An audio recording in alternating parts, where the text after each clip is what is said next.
दोस्तों, देश में कभी वोट जिहाद, कभी थूक जिहाद, कभी लव जिहाद और XYZ जिहाद में हिंदू मुसलमान क्या कम कर रहा था जो शरबत जिहाद हो गया। अब कल को हो जाएगा चाय जिहाद, कॉफ़ी जिहाद। अपने देश में मुद्दों की कमी नहीं है, फिर भी नेता व्यापारी अपने आप को तुर्रम खान या कहें तीसमार खान बनने के चक्कर में देश को बांटने की दिशा में लेकर के जा रहे हैं। अनगिनत मुद्दे हमारे देश में चल रहा है, तो फिर ये सवाल उठना लाजमी है, क्या अपने देश में मुद्दा खत्म हो चुका है?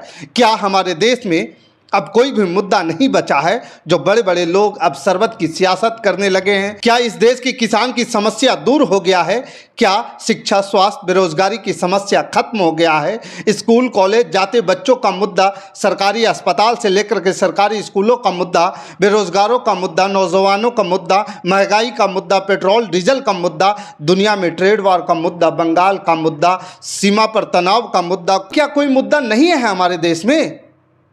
मतलब अब यही लग रहा है कि गर्मी आ गई है, प्यास वाली मुद्दा उठा लो।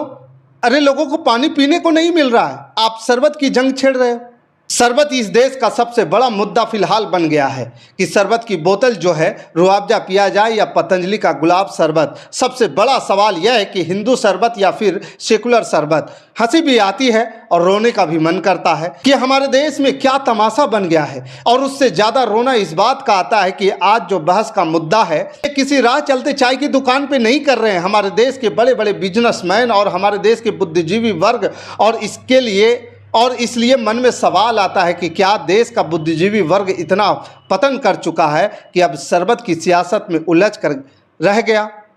लेफ्ट और राइट का जो नंगा नाच चल रहा था शरबत की जंग में, वो शर्मसार करने वाला एक तरफ लेफ्ट है जो रूअफ़ज़ा को सेकुलरिज्म का ताज पहना करके हर उस शख्स की संगी करार दे रहा है जो इसे नहीं पी रहा है। उनके लिए रूअफ़ज़ा सिर्फ शरबत नहीं बल्कि गंगा जमनी तहजीब का प्रतीक है। अगर आपने पतंजलि का शरबत चुना तो फिर आप फांसीवादी और सांप्रदायिक कहलाए जाएंगे। सोशल मीडिया पर इनको शरबत प्रेमी या रूअफ़ज़ा का बोतल के साथ खूब सेल्फी डाल रहे हैं, मानो जैसे कोई बहुत बड़ा क्रांतिकारी कदम हो। अरे भाई, यह शरबत है या कोई विचारधारा की जादुई छड़ी? और क्या इसे पीने से गरीबी, बेरोजगारी, महंगाई सब मिट जाएगा?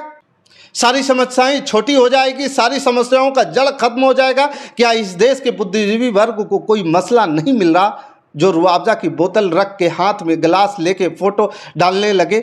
चिरकुटई और बेवकूफ़ी का भी एक सीमा होती है।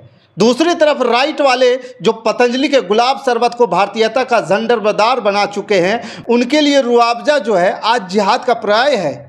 इसके पीने का मतलब है हिंदू संस्कृति का पान। और बाबा रामदेव ने इसी आग में घी डाल दिया है। बाबा बोले रूअफ़ज़ा पीने से मदरसा बनता है, मस्जिद बनता है, हमारा वाला पियोगे तो गुरुकुल बनेगा, भारतीयता बचेगी। अरे बाबा, शरबत है या कोई मिसाइल जो एक घूंट से सारी संस्कृति बचा लेगा?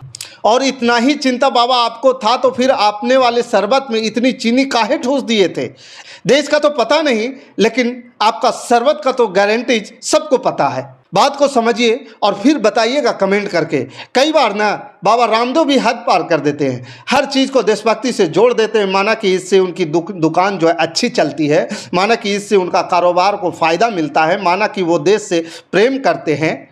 लेकिन हर जगह को, हर बात को देश के प्रेम से जोड़ देना यह कई बार परेशान करता है या देश का माहौल ख़राब करता है। बाबा रामदेव ने योग के नाम पर दुनिया को सिखाया सांस कैसे लेनी है, इसके लिए देश उनका शुक्रगुजार है। योग को दोबारा उन्होंने भारत में रिवाइव कर दिया, पूरी दुनिया में फैला दिया। न जाने कितने लोग स्वस्थ हो गए हैं, इसके लिए हम सब कह रहे हैं साधुवाद है बाबा। लेकिन शरबत के नाम पर जहर मधु बाबा, रूअफ़ज़ा टॉयलेट क्लीनर है क्या?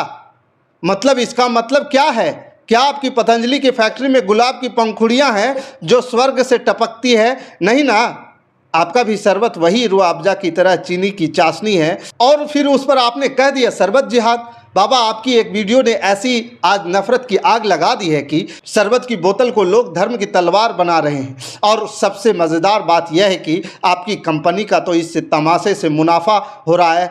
हर बार जब कोई आपकी शरबत खरीदता है या रूअफ़ज़ा की बोतल तोड़ता है तो आपको मुनाफा होता है, लेकिन दुख इस बात का है कि इस देश में बुद्धिजीवियों का पतन हो गया है। दिमाग लोग कूड़े में डालकर आ गए हैं, लेफ्ट राइट दोनों। इस देश का आम आदमी भी उसमें शामिल हो गया है, बिना यह जाने समझे कि यह प्रोफेशनल ट्रेड वॉर है। अपना सामान बेचने का तरीका रुआवजा वाले का भी और पतंजलि वालों का भी, अपने लिए वोट इकट्ठा करने का तरीका, ट्विटर पर सस्ते ट्वीट करके पैसे कमाने का तरीका, और देश के आम आदमी इसमें शामिल क्यों हो गया, इस बेवकूफ़ी का हिस्सा बन गया। हाँ, मतलब आप सोचो ना कि वो लोग जिन्होंने ऑक्सफोर्ड हार्वर्ड की डिग्रियां लटकाई है, वो भी बैठकर शरबत की सियासत में कूद पड़े हैं। कोई पत्रकार लिख रहा है कि रुआवजा हमारी साझा विरासत है, इसे निशाना बनाना देश को बांटने जैसा है। एक मशहूर लेखक लिखते हैं कि पतंजलि का शरबत स्वदेशी का प्रतीक है, इसे खारिज करना वामपंथी एजेंडा है। अरे साहब, कौन सी डिग्री पढ़कर आए हो कि शरबत की बोतल में आप देश का भविष्य तलाश रहे हो?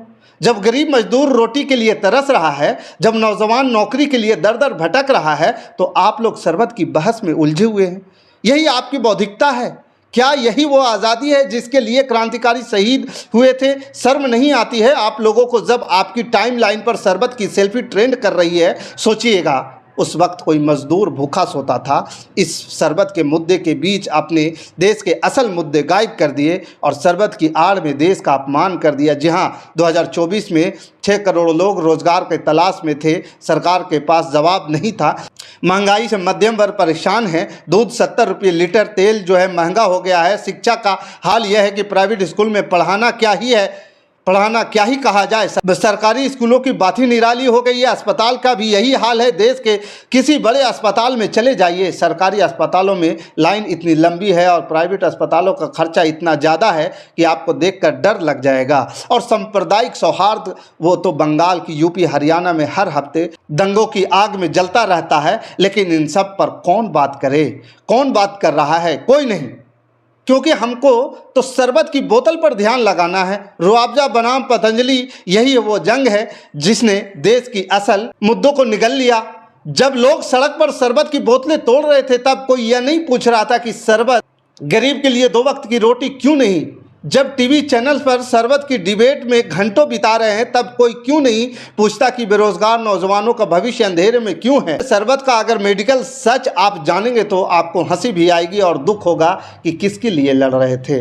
हाँ, हंसी इस बात के लिए आएगी कि जिस शरबत के लिए देश बढ़ रहा है, चाहे वो रुआवजा हो या पतंजलि, दोनों ही सेहत के लिए दुश्मन है। रुआवजा में 87.8% चीनी, यानी कि एक घूंट में आपका आधा दिन का शुगर अंगूठा खत्म, और पतंजलि गुलाब शरबत, उसमें तो इससे भी ज़्यादा चीनी है। नाम गुलाब का, काम डायबिटीज़ का।